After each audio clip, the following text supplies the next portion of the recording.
नेपाली राष्ट्रिय खेल भलिबल प्रेमीहरूको लागि अत्यन्तै खुसीको खबर रहेको छ। पाकिस्तानी खेलाडीहरू मजहर अली, वलिद खान र अहमद खान नेपाल आउने भएका छन्।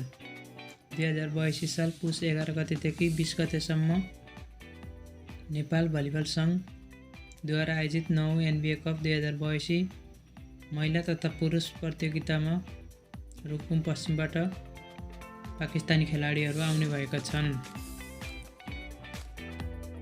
NBA प्रतियोगितामा रुकुम पश्चिमको जिल्लाको प्रतिनिधित्व गर्नको लागि साथै रुकुम पश्चिम जिल्लालाई अन्तर्राष्ट्रिय लेभलसम्म पुर्याउनका लागि रुकुम जिल्लाको भलिबल प्रशिक्षण केन्द्र र कर्णाली प्रदेश भलिबल प्रशिक्षणले पाकिस्तानी इन्टरनेसनल खेलाडीहरूलाई भित्राएको छ।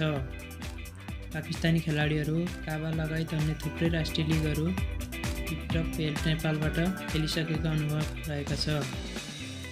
साथै रुकुम पश्चिमका खेलाडीहरू यस प्रकार रहेका छन्: कप्तान शैलेन्द्र शाही, जीवन शाही, पवन थापा मगर, मानसिंह विक, डायमन्ड खड्का, रोशन खड्का, गोपाल खनाल, विकास गिरी, पुष्कर सिंह धामी, साथै मजहर अली, वलिद खान, अहमद खान रहेका छन्।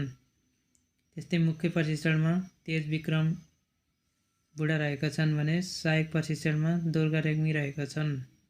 त्यसै गरेर टिम म्यानेजमेन्टको रूपमा यमन बाठा मगर रहनेछन्।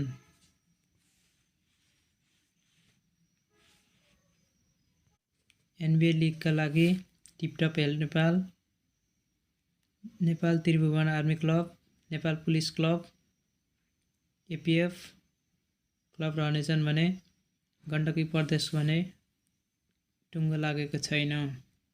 साथीहरू रुकुम पश्चिमको टोलीलाई जितको अग्रिम शुभकामना